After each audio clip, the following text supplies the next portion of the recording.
And now joining us on the phone line for more details with regards to that story, we have Lovemore Chukuja, who is the MDC Alliance spokesperson in the country. A very good evening to you, Lovemore. Thank you so much for your time and for joining us on our program this evening. Quite a number of reports emanating from the media today with regards to Tendai Biti's whereabouts. But perhaps can you start off by confirming to us whether or not Tendai Biti has indeed been arrested in Zimbabwe? Is he still under police custody or has he since been released? Can you first start off by confirming that to us, perhaps, on the record? Good evening, the nation. Thank you so much for inviting me on this platform. As you all know that Tendai Biti has been, the police of Zimbabwe has been looking for Tendai Biti since a night before the announcement of the result, and they've been looking for him because they thought he incited violence that erupted on the 1st of August in Zimbabwe. So since then, the BT has been in hiding, trying to save his life from the government that we know that has got a system of torture and a system of killing people. And today's incident that happened at the Chirundi border post is that the Zimbabwean police force were trying to arrest Tendai Biti, but they really failed. They couldn't manage to arrest him, and he safely crossed to Zambia. Now, perhaps just talk us through more details. You are stating that he's currently in hiding. Perhaps don't you have more details with regards to his current whereabouts at the moment? I know that it might be actually very difficult for you to exactly say that to us.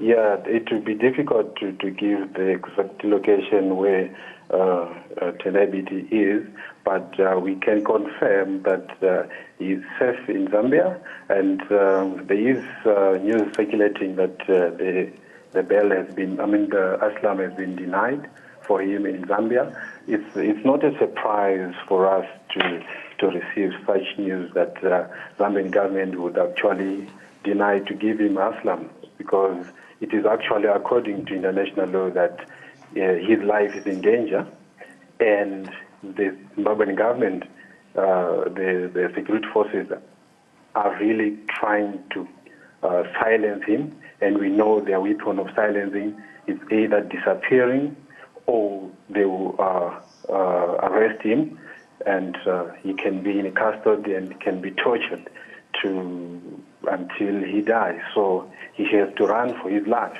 and that's why he is in Zambia.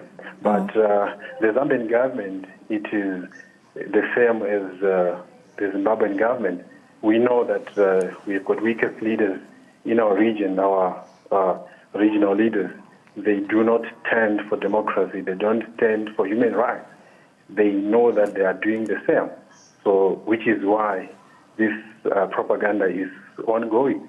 So it's not a surprise for us to hear that they can deny the bail, the asylum for Tendai Biti. And now, Lovemore, I think I'm having a little bit of difficulty with exactly understanding, the status of the asylum that Tendai Biti has applied for in Zambia. What's the current status? According to reports of you also made mention was that the Zambian government had initially denied Tendai Biti to actually seek asylum in the country. What's the current status to that?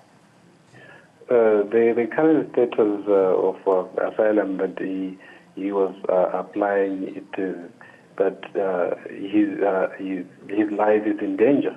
But the Zambian government has stated that his story do not really stand a ground for him to be granted a bail.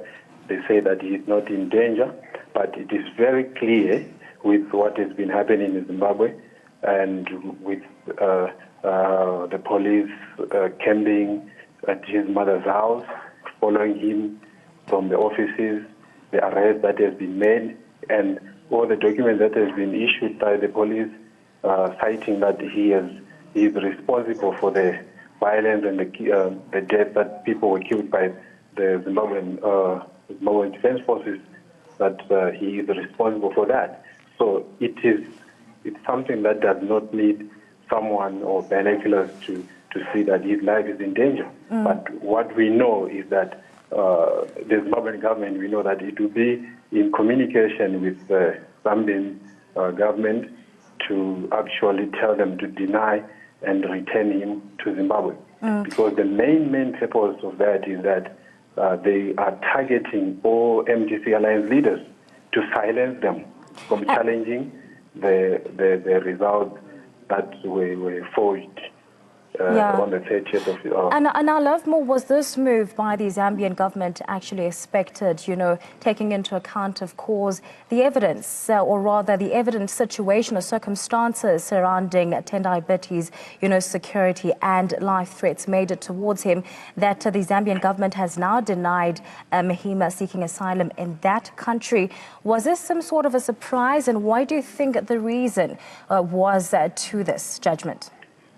Like I said, it's not a surprise for us to receive such, because Edgar Lungu is one of dictators in Africa. And we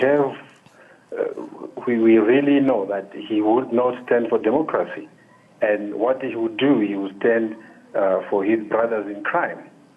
So there is a directive from the Zimbabwean government to actually tell the government of Zambia not to respect the international law. We really know that these our regional leaders are not standing for the human rights. They are standing for their brothers in common crime. We have Ramaphosa. He is the leader of SADC region, but he is quiet. It seems as if everything is smooth in Zimbabwe, and he's been in conversation with our leaders, but he's not taking any action to help the Zimbabwean people. This is not about personal things. It is about the people of Zimbabwe that are being petrified by the same government. They voted and they wanted them to lead in a democratic way. Our country is under siege. You understand? Our country is run by the junta, the army. There is nothing on earth like this that we can call democracy. Mnangagwa has been preaching the gospel of a new dispensation. Is this a new dispensation? They are paranoid because they know really they lost the election. They have inflated the numbers, and they are embarrassing themselves in front of the world. So the only thing they are trying to do is to force the opposition party to accept this fraudulent result, which is not going to happen. We will, as you have seen earlier on, our lawyers are fully prepared with resounding evidence that is going to embarrass a lot of people, and especially the organization of ZAC, that this was not a legitimate result, and ZEC is not independent. And now, Mr. Lovemore, you were mentioning that as the MDC, you have a team of lawyers with regards to challenging the outcomes of these particular elections. Let's actually talk in depth about that move and how is this expected to actually unfold. Are you able at this time to give us a date, perhaps, as to when this case is going to be lodged in the courts? To just say a few is that our case is going to be presented within the days that are actually stipulated by the Constitution. And as you have seen earlier on, the document is ready, and any time tomorrow it will be presented. It's within the time frame, and we are represented by the top regional lawyers, international lawyers, and our local lawyers. So we have a great team that is going to stand the ground to defend the vote of the people. And we have a strong evidence that we are going to show to the court that we have a ground to stop the inaugural of Emmerson Mnangagwa. He is not the president that was elected by the people, but he actually has forced ZEC to command them to release the results that are favorable to ZANU-PF. And now, Mr. Lovemore, perhaps can you share a little bit more information with regards to this evidence that the MDC Alliance says they have with regards to proving exactly that these elections were rigged and were marred by a fraud? Are you confident that this challenge will actually lead to the nullifying of the elections and perhaps overthrowing of the current president? Yeah, mathematically, the results that were announced by ZEC are not tallying with the V11 form signed by the polling agents, and it's clear to everyone. And the evidence that we have is that the numbers of, for example, the numbers of the voters in Harare constituency itself, it was inflated. That you see that the percentage of Nagagwa rose to 50.8%, which means we got more than 300,000 votes that were inflated. And when you look at the tally, the numbers of people who voted are less than the numbers that ZEC has announced. How on earth is that you've got higher numbers of results than the people that have voted? It's embarrassing. Another example is another in Ward 19 in Ulewai, the councillor for Thokozani Kupe, and she has actually come out in the media and she has said that a councillor voted at a polling station together with his family and his wife and friends and relatives, but he actually got 0. So which means him as a councillor did not vote for himself. Nothing on earth like that. It's an embarrassing thing. We have in other constituencies whereby the MDC votes were counted on ZANU-PF vote to favor the ZANU-PF vote. So we have strong evidence, and we have got more than 20 MPs that are going to challenge the results because they were rigged also. And now, Mr. Lovemore, you mentioned, the likes of the South African President, Mr. Cyril Ramaphosa, whom you are saying that have rather been mum on the several, developments taking place in Zimbabwe. Are you basically urging that the international community actually speak up with regards to the latest developments in that country? Are you actually urging them for support? Have the other, several African heads of state said anything with regards to the latest that has been taking place in Zimbabwe, especially, of course, on the issue of violence? Yeah, we're really urging the international community to intervene in the situation of Zimbabwe, because what we have seen is that the AU and the SADC organizations, they've proved to be as weak as they've been years ago. They endorsed the elections to be free and fair, yet the evidence on the ground could speak for themselves, for itself, that the elections had not transparent.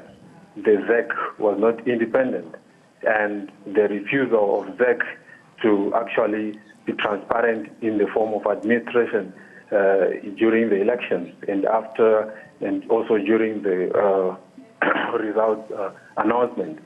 So we are in a battle between our regional organizations and as well as international organizations. But we are happy with our international organizations because they are actually understanding the transparency that the ZEC is failing to give to the people of Zimbabwe. And we have our regional leaders that are actually congratulating an illegitimate leader, who has not won elections, and they understand that there is a dispute and the challenges that are raised by the opposition parties regarding the transparency of the results. So we can't, on our own in Africa, we don't have more support coming from our regional leaders, but we are going to soldier on because we have the capacity to make things right in Africa. And I think the winds of change is actually moving with speed. It is difficult to get democracy on a silver platter, but we are not going to give up. We have seen what the government has just done a day after the election and before the announcement of the presidential results. So we are strong in that. We are being made strong every day. We are in a good hands, and God is in it. Well, Mr. Lovemore, thank you so much for your time and for speaking with us on our program this evening. That was Lovemore Chukuja, the MDC Alliance spokesperson in South Africa. Of course, unpacking more details with regards to the latest developments in Zimbabwe following the arrest, or rather the news of the arrest of MDC's Tendai Biti.